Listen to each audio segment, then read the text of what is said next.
c'est la forme que le pain aime. Il faut acheter du pain chaque jour. On revient tous les jours. Donc couper ou pas couper? Qui va se rafraîchir en fait. Tous les gens qui veulent ne pas grossir, ils disent il faut arrêter du pain. Bonjour mes amis, c'est Macha Edo et aujourd'hui on va visiter avec vous une boulangerie où on ne peut pas acheter ni croissant ni baguette. Mais malgré ça, il y a toujours une file d'attente. Pourquoi? On va voir avec vous. Merci déjà d'accepter l'interview. Si vous pouvez commencer par vous présenter votre boulangerie, sa philosophie, son histoire, un peu tout pour les gens qui ne vous connaissent pas encore. Très bien. Je m'appelle Dominika Zielińska, je suis polonaise, j'habite à Nice depuis 20 ans, donc je suis vraiment bien installée ici.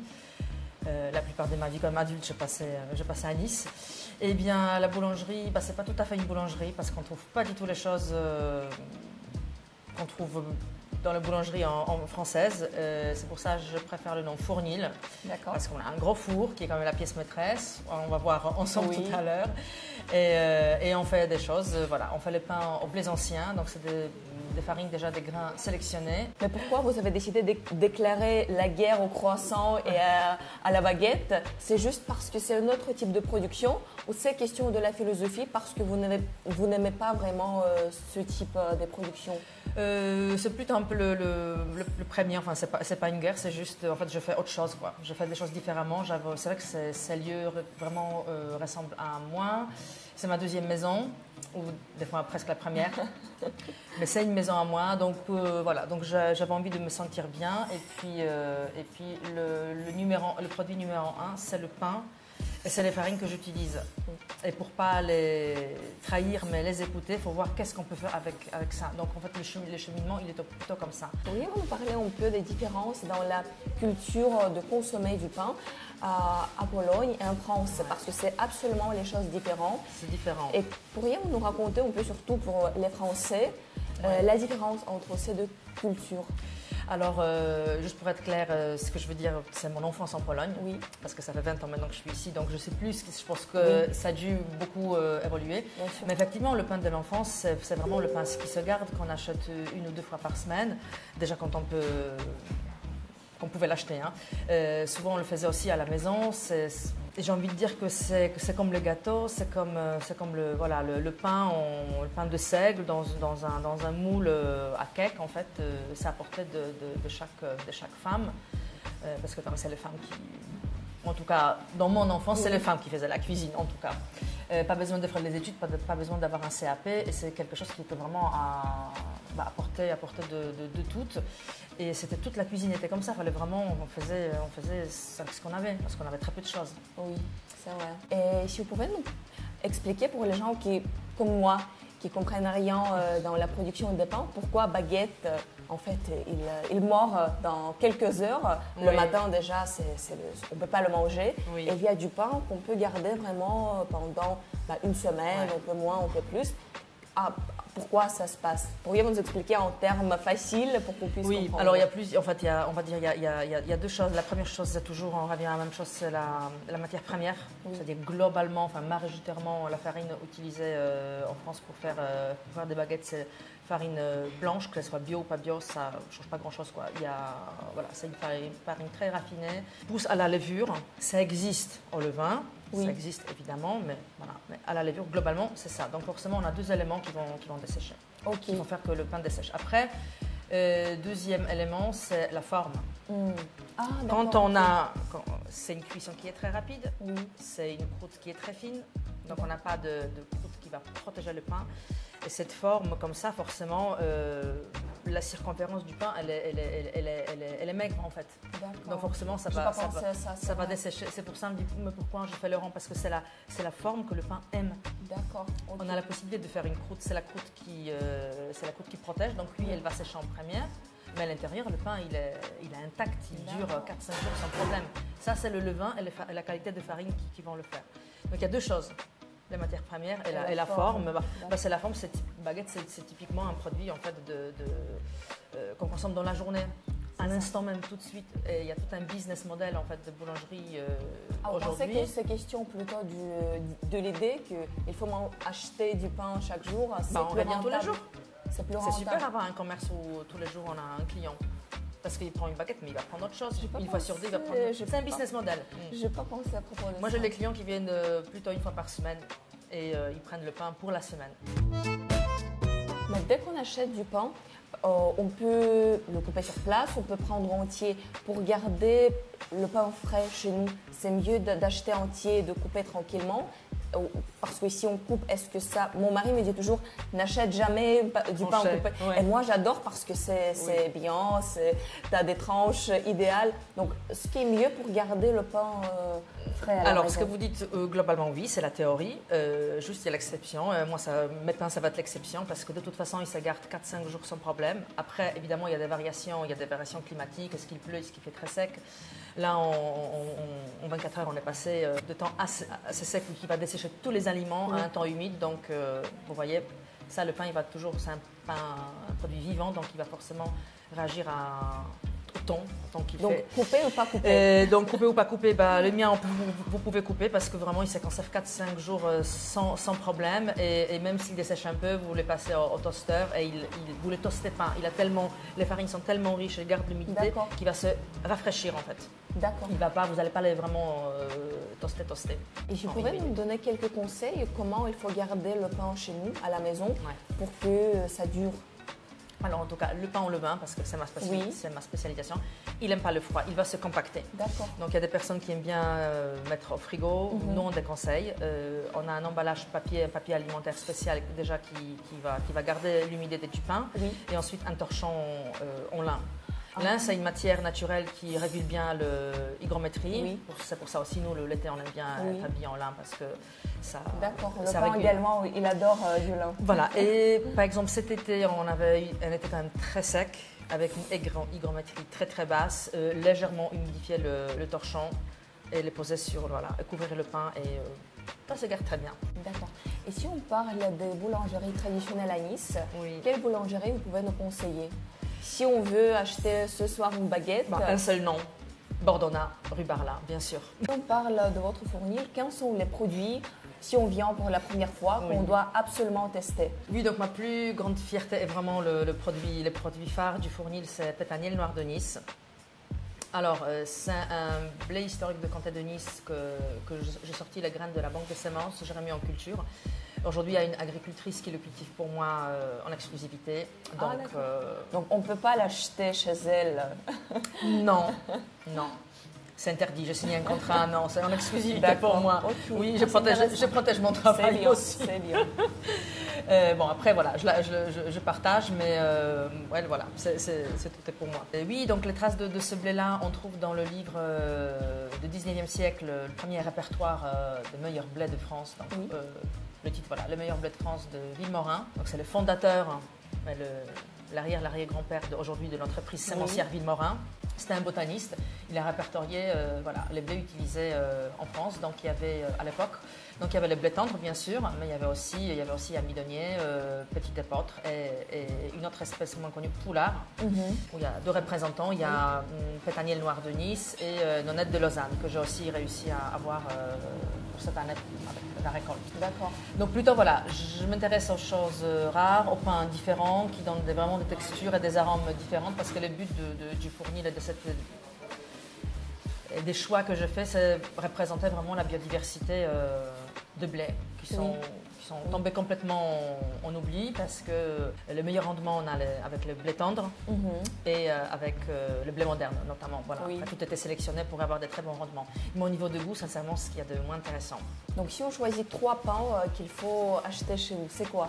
Alors, Pétaniel Noir de Nice, Langrain, j'ai une magnifique récolte du Piémont, donc c'est le champ le plus près de Nice, et Nonette de Lausanne, que j'ai réussi à avoir cette année pour cette récolte. Et ça, c'est un pain c'est un gâteau. D'accord. Et si on parle d'autres produits à part du pain, qu'est-ce qui est vraiment... alors, la star, c'est roulé à la cannelle, avec l'odeur. un savant mélange de cannelle et quelques d'autres épices. Ça aussi, toujours, je reviens, la base, c'est quand même le bon produit. Je travaille avec... mon maître épicier Place des Épices qui est situé à Drape. Donc il parcourt le monde pour avoir les meilleures épices. Il fait la mouture aussi spéciale pour moi pour ce rouler à la cannelle. D'accord. Donc le secret c'est ça. Brioche au levain et super cannelle. Et si on parle des fournisseurs en fait, parce que vous avez vraiment quelque chose de spécial, Oui. si vous pouvez conseiller, même pas spécialement aux boulangères, mais aux restaurateurs, comment il faut choisir s'il veut quelque chose d'intéressant, où il faut chercher, comment il faut trouver, comment il faut travailler avec des fournisseurs, on peut donner des conseils. Bon, après, je ne me permettrai pas de donner les conseils aux restaurateurs, sincèrement. Je pense qu'ils voilà, ils savent quand même, on est dans une région, Mais si on parle des gâtés, restaurateurs débutants, qui pour l'instant, ils ne connaissent pas même comment commencer. Oui. Par où? Non, mais il faut s'intéresser en fait au tissu économique de sa région, hein, de sa ville et de la région, parce qu'on a vraiment ici des ressources quand même très importantes en légumes. En épices, voilà, Place des Épices, ils travaillent avec énormément de restaurateurs, avec les meilleurs de toute façon. C'est toujours comme ça. Ok. Voilà. Donc on commence les recherches par internet ou on demande aux amis. Aller au marché aussi. Okay. Aller au marché, il y a au Cours Saléa, il y a quand même beaucoup de producteurs. Alors il faut les connaître parce qu'ils ne viennent pas tous les jours. Il y en a qui viennent juste une fois par semaine. Faut connaître. Il faut connaître, faut savoir s'entourer. Après aussi, j'ai la chance, j'ai une super équipe, justement des cuisiniers, donc je les ai reconvertis pour le pain. Et après ici, comme on a la salle, donc on fait la cuisine boulangère, ce qu'on est en train de mettre en place. Donc j'ai une bonne équipe qui connaît de bonnes adresses aussi. Ok, donc les gens. C'est l'essentiel de s'entourer. Ouais. C'est vrai. Quel conseil vous pouvez donner à quelqu'un qui envisage d'ouvrir une boulangerie, peut-être classique, à Nice? Par où il faut commencer? Quels sont les points les plus importants? Comme dans tous les commerces, d'abord c'est la localisation. D'accord. Si vous pouvez parler plus en détail, comment bien choisir? Est-ce que ça influence vraiment la position? Oui, bien sûr, parce qu'en fonction de la localisation, on va avoir une certaine clientèle ou pas. D'accord. Alors déjà, la première chose, c'est que il y a des quartiers plus ou moins qui bougent plus ou moins. Oui. Après, il faut voir la concurrence parce que s'installer, je pense qu'aujourd'hui, dans le contexte économique qui est quand même difficile, s'installer dans un quartier où on a déjà des boulangeries, je souhaite bon courage. Voilà, je souhaite bon courage. Après, ça dépend toujours de produits qu'on propose. Et si on reste dans le classique, oui, c'est bien d'avoir un quartier quand même vivant qui le matin, midi et le soir, et passage en voiture, ça c'est quelque chose qui est primordial en fait. Donc, malheureusement, ce n'est pas mon cas parce que je suis dans le Vieux-Nice, donc oui. j'ai une autre clientèle, mais c'est ce que je souhaitais aussi parce que je n'ai pas de produits classiques. C'est vrai, c'est vrai. Ok, donc si on parle, premier c'est la localisation, quels sont d'autres points les plus importants? L'accès en voiture, clairement. D'accord. Ah non, mais c'est primordial. Vous n'avez pas... Moi, je n'ai pas, mais je suis à part. Voilà. Donc, vous avez toutes les choses qu'il faut avoir, mais en fait, c'est vraiment quelque chose de spécial parce qu'on est au Vieux-Nice, il n'y a pas accès aux voitures et quand même, vous avez des files d'attente. Oui, mais j'ai une offre particulière aussi. D'accord. Oui, il faut avoir une spécialité pour vraiment. Donc après, voilà, vraiment, j'ai des gens qui se déplacent spécialement, pas au-delà même du département, parce qu'il y a beaucoup de gens qui viennent de Menton, de Monaco, mais après aussi du Var, oui, beaucoup qui viennent du Var une fois par mois. Et vous travaillez également beaucoup avec des restaurateurs, surtout avec des meilleurs restaurateurs, je crois, de Nice. Également, si vous pouvez donner à tous les gens qui souhaitent travailler avec des entreprises et pas uniquement avec des gens qui viennent pour acheter des produits, comment il faut communiquer, comment il faut parler, où il faut chercher, voilà, par où il faut commencer, comme toujours. C'est un peu difficile et c'était très difficile pour moi de me faire un peu ma place, de me faire connaître parce que la restauration, je ne connaissais pas trop, mais en fait, il y a un peu le hasard. Après, c'est la personnalité aussi. Est-ce qu'on a un contact facile avec des gens et puis, j'allais beaucoup au restaurant et c'est comme ça que je... D'accord. Donc, il faut juste commencer, parler avec des gens. Connaître les lieux, connaître la spécificité et puis, il y a une affinité qui s'écrée en fait tout naturellement. Hein. D'accord. Là, c'est une curiosité, mais voilà, de cette manière-là aussi, j'ai pu travailler, j'ai pu décrocher le contrat en fait pour le pain, pour le Festival de Cannes. J'étais dans un restaurant, chaque année je pars au moins une semaine à Paris, donc évidemment, ça me permet de voir de nouveaux restaurants, les personnes, les lieux que je suis sur Instagram, je peux voir. Et je fais une connaissance de cette manière-là, voilà. Après, je peux faire on m'a contacté pour le Festival de Cannes. C'est bien. Donc, il faut aller au restaurant. C'est bien. J'adore ce conseil. Je le fais très régulièrement. Et si on parle des restaurants à Nice, quels sont votre top, on va dire top 5 de vos restaurants préférés top 5 qu'on peut trouver à Nice? Alors, pour fâcher personne, hein, Oui. Mais top 5. Top 5. J'adore Babel Babel qui est juste là. C'est vraiment ma cantine. J'adore cette cuisine, l'ambiance, la vue, tout est parfait. J'adore les agitateurs pour qui je travaille aussi. Table étoilée, magnifique. Oui. Café Paulette qui est place du Pain. Pour un brunch, pour un manger à midi, le soir. Enfin, il y a des ambiances un peu différentes tout au fil de la journée. L'alimentation est top. Pêche à la Vigne qui est une épicerie et bistrot bar à vin nature. Je suis une habituée de ce lieu-là et vraiment, absolument, j'adore. Là aussi, il y a une belle différence entre côté épicerie qui est plus casual et le plat le soir. Et le top 5, ça va être restaurant Pur et Vert, restaurant étoilé rue du Lycée, qui est absolument... C'est un univers à part. C'est vrai, c'est vrai. Maintenant, on connaît où on peut vous trouver. Merci. Donc, du pain, c'est toujours associé à quelque chose... pas trop sain, c'est-à-dire que tous les gens qui veulent ne pas grossir, ils disent mais il faut arrêter du pain. Pourriez-vous nous dire, est-ce que c'est un mythe ou c'est vrai? Donc avec du pain, on va grossir ou quel type de pain il faut manger c'est vrai, pour ne pas grossir? C'est vrai pour certains pains, pour les farines blanches et la fermentation à la levure, oui bien sûr. Des chaînes de glucides en fait, qui sont très courtes, en fait ça va nous, bien sûr ça va nous... C'est des sucres rapides. D'accord, donc ça, avec baguette, on va grossir. Ça, c'est certain. Donc, qu'est-ce qu'il faut manger maintenant? Le pain comme avec le blé ancien et surtout la fermentation au levain, ça change tout. Parce qu'en fait, il y a des chaînes de sucre qui sont beaucoup plus lentes. Oui. Plus longues. Donc, on met du temps à... Le corps, voilà. D'ailleurs, on sent bien que on prend une tranche de pain, on est vraiment nourri. On ne peut pas manger un pain en entier, enfin, sauf si on est très gourmand. Mais vraiment, c'est très nourrissant. Donc déjà, le corps, il reconnaît sans être biologiste ou nutritionniste. Et après, tout ce qui change aussi, c'est la fermentation longue en levain naturel. Donc le levain naturel, c'est la farine avec de l'eau. C'est un ferment naturel. Et cette farine, elle va fermenter. Donc c'est plus une farine, c'est un univers de levure sauvage des bactéries. D'accord. Avec lequel on va mélanger du coup avec la farine et de l'eau et comme ça on a le pain. C'est juste ça, en fait il y a deux ingrédients de base.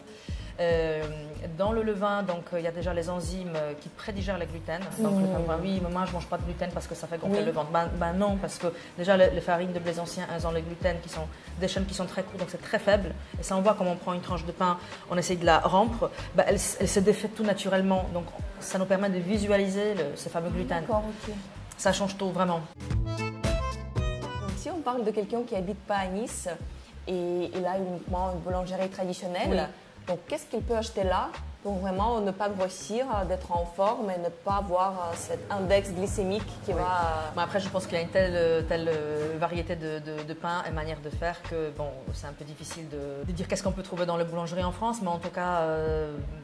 Déjà choisir le farine, si demi-complète, mais bio. Parce que si c'est pas bio dans le sang, il y a tous les pesticides, donc c'est terrible, hein, c'est terrible. Et au levain naturel, mais vraiment préciser au levain naturel exclusivement. Et ça va nous aider à quand même... Voilà, mais maintenant, à savoir est-ce qu'on arrive à trouver le produit comme ça. C'est vrai, c'est vrai. Mais bon, à Paris, il y a quand même beaucoup de... on parle de grandes villes, mais à Paris, il y a beaucoup de boulangeries qui utilisent les blés anciens, à Marseille aussi, donc je pense que... Mais s'il y a une petite ville où il y a uniquement une boulangerie traditionnelle avec... faire attention, que la farine soit bio, complète ou demi-complète et au levain naturel. D'accord. Et si on parle du gluten, maintenant, c'est très populaire de ne pas manger gluten, bien que c'est pas quelqu'un vraiment pas intolérant au gluten, mais juste, je crois que c'est quelque chose à la mode de dire même que je mange pas gluten. Qu'est-ce que vous pensez à propos du gluten? Est-ce que c'est vraiment quelque chose qui est mal pour notre santé ou c'est quelque chose qui est plutôt populaire d'acheter dans les grandes surfaces? Même il y a beaucoup de produits sans gluten. Donc, quelle est votre pensée par rapport au gluten? Oui. Non, je pense que c'est pas une mode, hein. C'est une réalité de ce qui est devenu le pain, avec des farines qui ne sont pas de qualité, avec le blé moderne qui ont été poussés pour avoir les gluten plus fortes parce que ça arrange les industriels, ça arrange la fabrication du pain, on veut des alvéoles, enfin il faut se poser la question qu'est-ce qu'on veut. C'est comme, c'est plus facile peut-être de voir sur les exemples de légumes. Si on veut des tomates toutes rondes, toutes calibrées pareil, ben, ne s'étonnant pas que ça sont des hybrides, que c'est des plantes qui sont utilisées. Oui, c'est vrai. Avec les pesticides. Vrai. Si on accepte d'avoir autre chose, ben, faut être ouvert à ça. Et le pain, c'est pareil, quoi. Si on va avoir que les alvéoles et que le gros trou et que la mi-alvéolée et qu'on tire comme ça, ben, c'est ça les gluten. On sent que c'est très difficile à rompre une baguette. C'est très difficile. Le taux de gluten, il est énorme en fait. Donc après, dans le ventre, c'est pareil. D'accord. Donc c'est une réalité aujourd'hui que c'est le pain qui fait du mal à beaucoup de personnes. Dans certains produits, il y a un ajout de gluten en poudre. Oui. Pour le pain, mais pour les autres produits aussi, industriels. Donc en fait, globalement, on a une alimentation qui... il y a trop de gluten en fait qu'on consomme. Ajouter au-delà du pain et le blé moderne qui ont des gluten qui sont très intenses, voilà, mais en plus, sur tous les autres, c'est comme le sel, vous voyez, c'est pas parce que ce qu'on sait pas. Dans tous les aliments transformés, il y a le sel partout. C'est ça le problème. Donc en fait, je pense qu'on peut mettre ça sur ce niveau-là. Moi, à Nice, je récupère en fait tous les clients intolérants au gluten, ils viennent tous ici. Ils commencent par l'engrain, donc c'est le pain qui a le gluten le plus faible, c'est vraiment connu pour ça, à côté du seigle qui est une autre céréale. Mais après, ils mangent tout, même le blé tendre qui, sur le plan génétique, effectivement, il y a plus de gluten que dans l'engrain, évidemment. D'accord, mais c'est la fermentation qui change tout vraiment. Ok, on va parler à propos de la baguette. Oui, mais c'est pas mon sujet à la base en fait. Oui, mais comme vous connaissez bien le sujet, la production, comme ça, c'est pour ça que c'est toujours intéressant de parler, même si vous ne produisez pas des baguettes, vous comprenez bien ce que c'est. C'est pas mon cas. Il y a des boulangeries dans les grandes surfaces, partout. Il y a quand même les boulangeries classiques, mais artisanales. Oui, bien sûr. D'après vous, est-ce qu'il y a vraiment une grande différence entre, si on prend une baguette dans la grande surface et une baguette dans une petite boulangerie près de la maison? Ou c'est plutôt, pas le marketing, mais c'est je ne sais pas, notre idée qu'ici, ça doit être mieux que là? C'est à peu près la même chose. Je vais répondre comme ça, toujours ça dépend de l'artisan. S'il fait honnêtement, voilà, avec un bon choix de farine et il y en a qui font aussi au levain, donc c'est vraiment top. Et on compare à une production industrielle, c'est souvent les produits qui sont sous-cuits, on les récuit. Donc évidemment, il y a une très grosse différence. Ça c'est sûr. Après, je dirais sur le plan économique, la différence est énorme parce que si on veut pas soutenir le petit commerce, parce qu'on va tous dans les grandes surfaces, déjà on voit en 10 ans ce qui s'est passé dans le paysage économique européen. Donc nos enfants, ils vont pas connaître l'artisanat du tout en fait. Mais ça, on ne se rend pas compte, parce qu'on est tous dans cette guerre de prix, petit prix, et puis pratique. On va dans une grande surface où on peut tout acheter en même temps.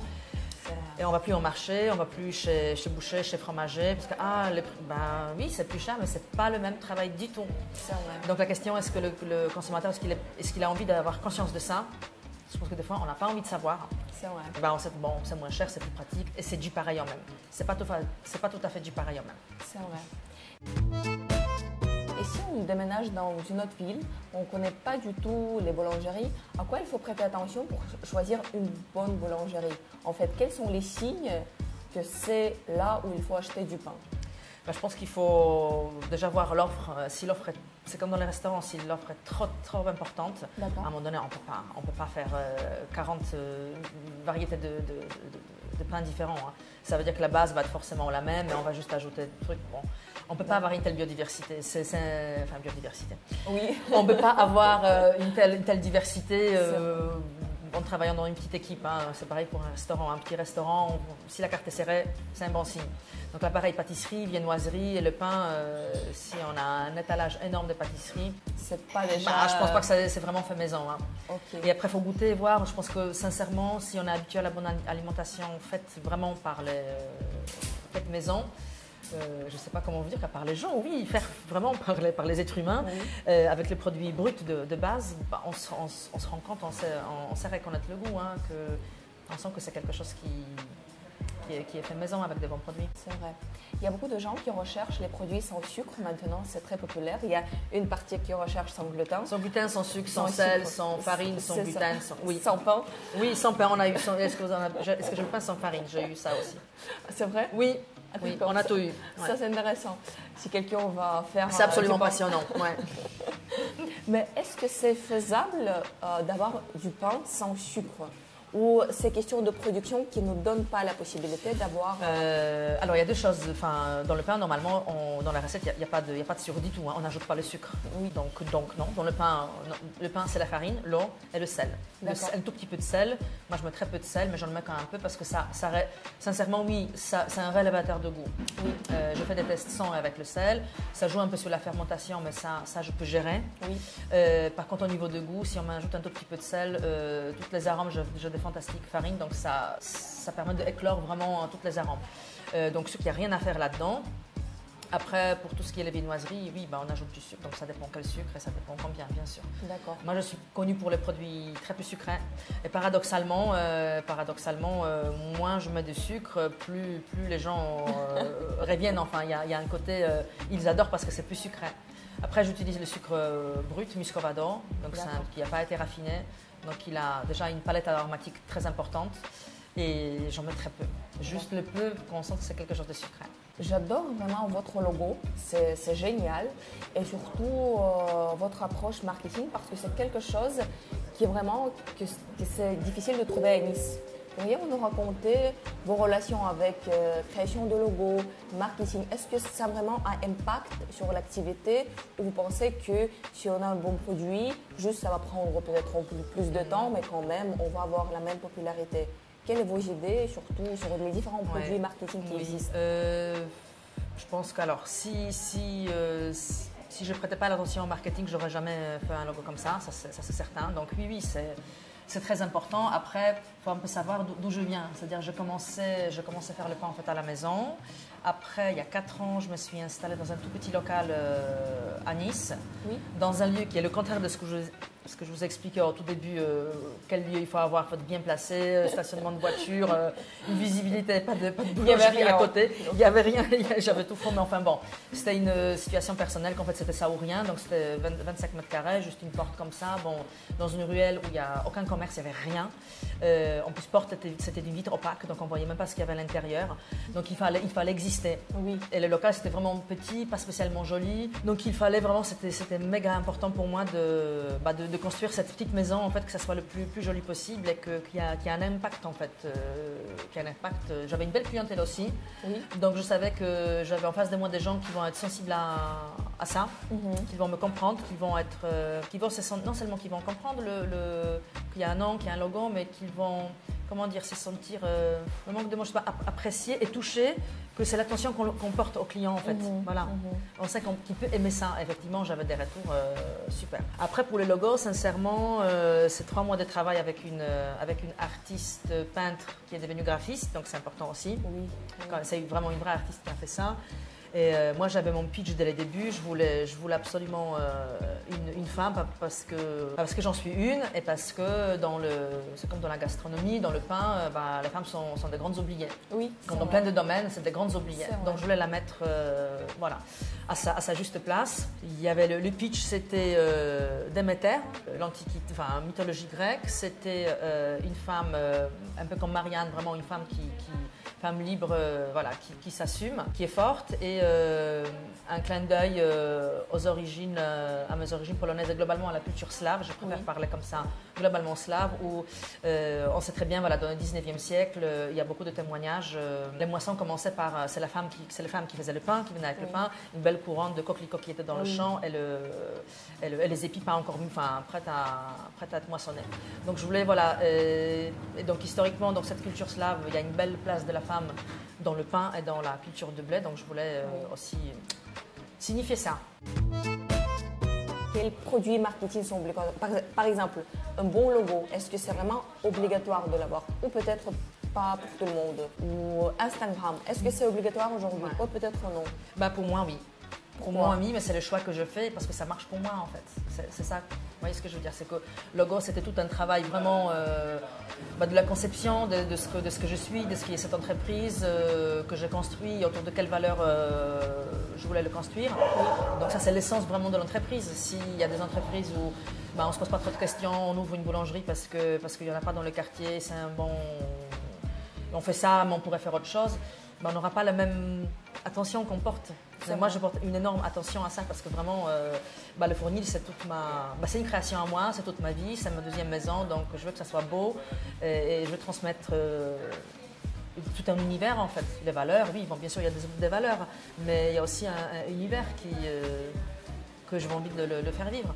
Donc Instagram, pareil, ça marche pour moi parce que j'ai des gens qui me suivent, ça leur plaît ce que je montre. Je vois pas j'ai pas de contact avec ceux qui trouvent mon compte pas intéressant.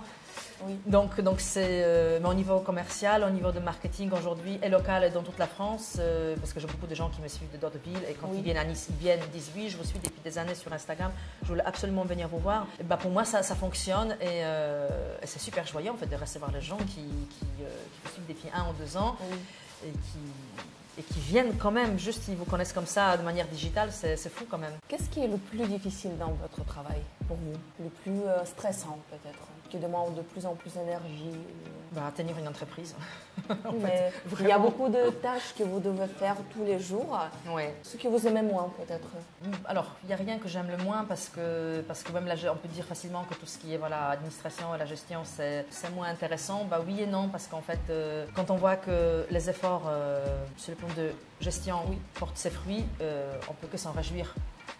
Donc il n'y a pas vraiment de choses que j'aime pas, j'aime tout et je pense que vraiment c'est un beau cadeau que la vie m'a fait ou que moi je me suis fait moi-même aussi d'avoir cette entreprise parce que sincèrement je suis passionnée par tout, je suis passionnée par le marketing, par le pain, par la cuisine qu'on peut mettre en place, par la gestion. Cette année c'est aussi un peu sur le site de la gestion parce que on s'agrandit, enfin c'est-à-dire l'équipe s'agrandit, ça marche de mieux en mieux maintenant, voilà, faut gérer tous ces bazars en fait.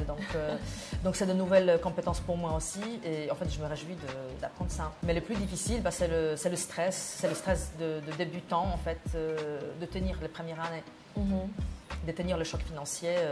Le plus difficile, c'est ça. Donc le début, après, dès qu'on a passé la première année ou les premières 2 années, comment vous pensez le plus difficile? La première année. C'est le plus difficile. Maintenant, on dit il faut 3 ans pour s'installer, pour que la clientèle s'étoffe et qu'on a moins un peu le couteau sur la gorge au niveau financier. Moi, ici, c'était 1 an. 1 an, on a senti qu'il y a je suis passée à une autre étape, on va dire. Voilà. J'ai conquis la clientèle, celle qui me permet on va dire de dormir la nuit. Mais après, on se remet tout le temps en question, on a envie de faire plaisir aux gens, d'être à la hauteur tout le temps. C'est vrai. Est-ce que vous pouvez nous décrire votre journée type de travail? Dès le matin, à quelle heure vous vous levez jusqu'à la fin? Alors, journée type, réveil à 5 h. À 6 h ici. On commence ici à 6 h, donc ça veut dire 6 h moins 15, on est là. Et c'est un ex-point, c'est-à-dire, je ne sais pas si vous allez rencontrer beaucoup de boulangeries où on se réveille si tard. Oui, c'est vrai, normalement ça se commence à partir de la nuit. Oui, mais je ne pense pas que j'aurai beaucoup de gens qui voudraient travailler avec moi. Et moi non plus, je ne voudrais pas ça en fait. À long terme, sincèrement, c'est intenable, on n'a pas de vie. Et ici, les concepts, c'est quand même que le labo, il est visible et puis il n'y a pas de poste vraiment fixe. C'est-à-dire, c'est lui qui fait le pain, après un jour on fait le pain, l'autre jour on vient 1 heure plus tard, on commence les brioches, on est aussi au comptoir, on est avec des gens. C'est toute une idée, en fait, déjà d'avoir, de point de vue des clients, pour qu'il ait des personnes vraiment compétentes. Oui, qui connaissent toute la chaîne et toute la fabrication en face. C'est pas juste quelqu'un qui est venu, qui sait vendre des trucs, mais en fait, il ne sait pas trop comment c'est fait. Donc ça, et on sent tout de suite quand on a quelqu'un qui est passionné, qui a fait le produit et qui l'a fait aujourd'hui ou qui l'a fait le lendemain, qui va travailler le lendemain. C'est super important. Et ça fait aussi cet accueil clientèle. Ça, c'est quelque chose que j'ai élaboré et qu'on travaille là-dessus énormément. Je travaillais avec une... Pardon, je change de sujet là un peu. Oui, racontez, on va revenir. Vous allez recouper. J'ai travaillé avec une œnologue pour qu'on puisse qu'on sache, en fait, décrire la palette aromatique de pain. D'accord. Donc on a fait vraiment j'ai investi dans une formation sur mesure comme ça. C'est intéressant. Au début, il nous a aidés. Après, on est capable de faire tout seul. On a des fiches techniques, en fait, une description plus élaborée, plus courte. Et donc déjà, on décrit le pain quand on va l'équivalent, ça va être une cave à vin ou cave à fromage. Ah, c'est intéressant. Je ne savais pas qu'on peut vraiment décrire du Faut pain avec... l'imaginer. Bah oui, bien sûr, si on a un bon choix, on peut le faire. Quoi. Donc d'où l'importance, voilà, déjà de manière dont on aborde la vente et le contact avec les clients. Donc la personne, c'est important aussi. Et si c'est la personne qui a fait les cuissons, on sent tout de suite que c'est quelqu'un pour moi, c'est quelqu'un de professionnel qui vous sert, qui vous explique. C'est vrai, qui sait bien ce que c'est en fait. Donc votre journée type, on revient. Voilà, on revient dans journée type. Donc voilà, 5 heures, si je commence à 6 heures ici, les pains, brioche. Après, du coup, je switch au comptoir. Donc l'ouverture à 8h30, on ouvre le fournil. Donc tout ça préparé. Et du coup, si je commençais tôt, le matin, globalement, ma journée se termine à 14h. Donc ça fait 8 heures de travail. Et après, où je vais courir, où je vais en salle faire du vélo. D'accord. Ça, c'est important. Voilà. Éliminer du stress. Il faut éliminer, non, et puis c'est important. C'est des métiers, tous les métiers sont physiques et c'est important d'avoir un corps sain. Donc, ça fait partie du travail. Ça fait partie du travail, oui, il faut prendre soin de soi. Et ensuite, voilà, l'après-midi, du coup, fin d'après-midi, préparation de repas avec ma fille, dîner très tôt et 22h, c'est au lit, ça c'est sûr. Vous mangez toujours avec du pain chez vous? Oui, forcément, oui. Baguette ou croissant? Croissant. Ok. Ah, je pensais baguette, ok. Café ou thé? Thé. Gluten ou sans gluten? Gluten, mais le bon. Ah d'accord, voilà, ça c'est oui. Déléguer ou faire soi-même? Déléguer. Ok. Merci beaucoup, c'était magnifique. Merci à vous.